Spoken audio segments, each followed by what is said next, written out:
Most Americans do not yet know that Iran has a new supreme leader. The man who led Iran for 34 years, Ayatollah Ali Khamenei, was killed on the very first day of Operation Epic Fury, when U.S. and Israeli airstrikes destroyed his compound on February 28th. His death triggered a constitutional crisis inside Iran, a scramble to select a new leader under the most extreme possible circumstances, and ultimately the elevation of his own son, Mojtaba Khamenei, to the position of Supreme Leader on March 8th. And this week, the new Supreme Leader issued his first formal public statement directed specifically at the United States and at the American military bases surrounding Iran across the Middle East. The statement was not a call for negotiation. It was not a signal of any willingness to de-escalate. It was a warning. And understanding exactly what he said, who he is, how he came to power, and what his words mean for how this war develops is essential to making sense of where we go from here. I went through Al Jazeera's conflict documentation, CNN's live war coverage, Britannica's updated conflict entry, the Wikipedia documentation of the 2026 Iran conflict, and published analysis from Middle East policy scholars to give you a complete sourced picture of this story. By the end of this video, you will understand who Mojtaba Khamenei is, how he became supreme leader under extraordinary circumstances, what he actually said in his first statement, and what it tells us about Iran's intentions and capabilities going forward. This is the single most important figure in determining how this war ends, and most Americans have never heard his name. Let's change that.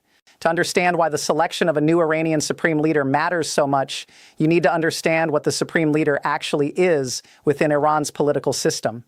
Iran is governed by a system called Velayat-e-Faqih, which translates roughly as guardianship of the Islamic jurist.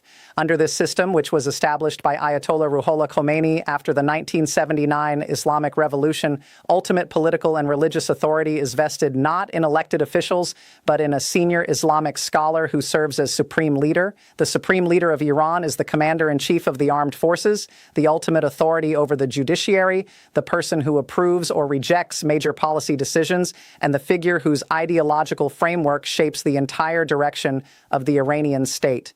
Iran does have an elected president, currently Masoud Pezeshkian, and an elected parliament, but both operate under the authority and within the limits set by the supreme leader. When Ali Khamenei held the position for 34 years, his decisions about the nuclear program, about relations with the United States, about support for proxy groups across the Middle East, and about how to respond to military pressure shaped every aspect of Iranian foreign and domestic policy. The killing of Ali Khamenei on the first day of the American and Israeli strikes was an extraordinary act with no historical precedent in modern warfare. No American president had previously ordered the direct killing of a sitting head of state in this manner. The decision, according to Wikipedia's detailed 2026 Iran conflict documentation updated March 13th, was part of the opening salvo of Operation Epic Fury, which also targeted Iran's nuclear facilities, military installations, and command and control infrastructure. Ali Khamenei's compound was destroyed and he was killed in the strikes. Iran's constitution provides for this situation through a mechanism called the Interim Leadership Council, which was established on March 1st to exercise the functions of the head of state until a new supreme leader could be elected by the Assembly of Experts, which is the body of senior clerics constitutionally empowered to select and supervise the supreme leader. However, the election process was complicated almost immediately by the war itself. Israeli strikes destroyed the building where Iran's Assembly of Experts was expected to convene on March 3rd, according to Britannica's conflict documentation, delaying the selection process. Despite that disruption, the Assembly of Experts ultimately convened and elected Mojtaba Khamenei as the new supreme leader on March 8th, 10 days after the war began. The speed of the election under these circumstances was remarkable, and the choice itself was controversial both inside Iran and internationally. Mojtaba Khamenei is the son of the previous supreme leader, a fact that critics immediately seized upon as evidence of a dynastic succession incompatible with the Islamic Republic's stated rejection of hereditary political power. According to Wikipedia's conflict documentation, an analyst noted that the late Ali Khamenei had no role in choosing his successor, meaning the Assembly of Experts made an independent decision. But Trump's reaction to the selection, which he described as disappointing because he expected it would lead to more of the same problem for the country, according to CNN's live coverage, signals that Washington views the new leader as a continuation of the hardline approach rather than an opening for negotiations. So who is Mojtaba Khamenei, and what do we know about how he thinks? This is an area where public information is genuinely limited because he has operated largely outside the public eye for most of his life compared to other senior Iranian officials.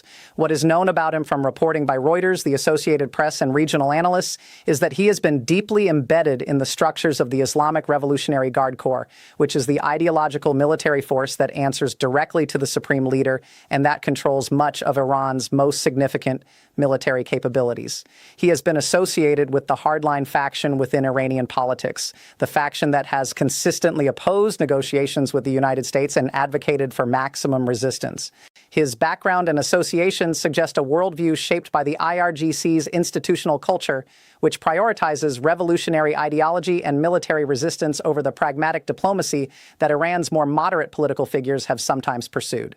CNN reported that Defense Secretary Hegseth made a remarkable assessment of the new leader on March 13th, stating that Iran's new supreme leader is wounded and likely disfigured, implying that Mojtaba Khamenei himself was injured in the strikes that killed his father. Now let's look at what Mojtaba Khamenei actually said in his first public statement as supreme leader, because the specifics of his words matter enormously for understanding Iran's posture. According to Al Jazeera's Day 13 conflict report, the new supreme leader warned that attacks on Israel and U.S. military assets and infrastructure in the Middle East will continue unless bases hosting U.S. forces in the region are closed. He also announced that the Strait of Hormuz oil shipping lane will remain closed. These two statements together define Iran's current negotiating position in stark terms. Iran is not offering a ceasefire in exchange for a halt to American strikes. Iran is demanding the withdrawal of U.S. military forces from their forward bases across the entire Middle East as the price for ending Iranian retaliation. That is a demand the United States has shown no intention of meeting. The American military presence in Bahrain, Qatar, Kuwait, Jordan, Iraq, and other regional countries represents decades of investment in strategic positioning that American military planners consider essential to regional stability and force projection. No administration in recent memory has proposed withdrawing from those positions, and the Trump administration's public statements give no indication of any reconsideration. The Strait closure declaration is equally significant.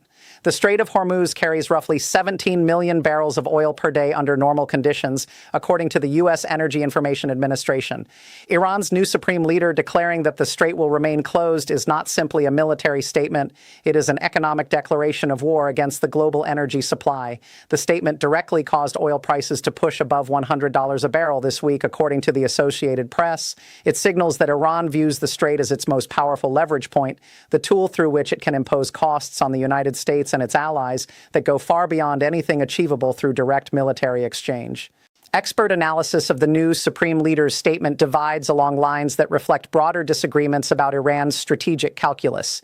Analysts who emphasize Iran's rational actor qualities, including scholars at institutions like the Wilson Center who study Iranian domestic politics, argue that Mojtaba Khamenei's hardline opening statement should be understood partly as internal political positioning. A new leader elevated under traumatic circumstances with his father just assassinated needs to establish credibility with the IRGC and hardline factions before he can consider any flexibility. His first public statement was addressed as much to his own military and political constituency as to Washington. Analysts who take a more pessimistic view of Iran's intentions argue that the substance of the demands, U.S. base withdrawals, and permanent strait closure reflects a genuine maximalist position that has no overlap with any realistic American offer, meaning that diplomatic resolution is not currently feasible regardless of what either side says about conditions for talks. For American audiences, the most direct implications of the new Supreme Leader's statement fall into two categories. The first is military. His declaration that attacks on U.S. military bases will continue unless those bases are closed means that the 7 American service members killed in Iranian attacks during the first 13 days of the conflict are not the last. The risk to the approximately 7,000 American military personnel deployed across the region remains acute, and the new Supreme Leader has now formally committed to maintaining that pressure. The second implication is economic. His declaration that the Strait of Hormuz will remain closed is the single most important statement anyone has made about the future of global oil prices. As long as that declaration stands and Iran has the capability to back it up, oil above $100 per barrel is a realistic baseline, not a temporary spike. Let's bring this all together.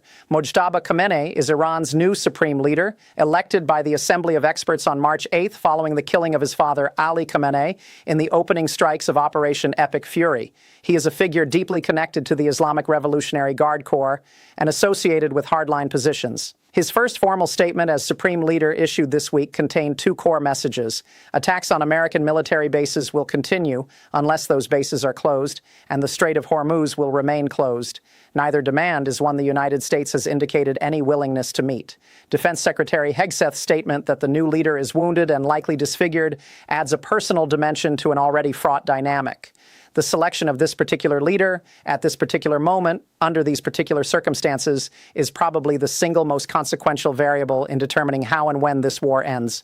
Watch his subsequent statements closely, watch for any signals of back-channel diplomatic contact, and watch whether the IRGC's operational posture changes under his leadership, because those signals will tell you more about the war's trajectory than any battlefield report. If this breakdown gave you essential context that most coverage is missing, please hit the like button and subscribe so you do not miss the follow-up coverage. Drop a comment below with your question about Iran's leadership, and I will address the best ones in upcoming videos. I will see you in the next one.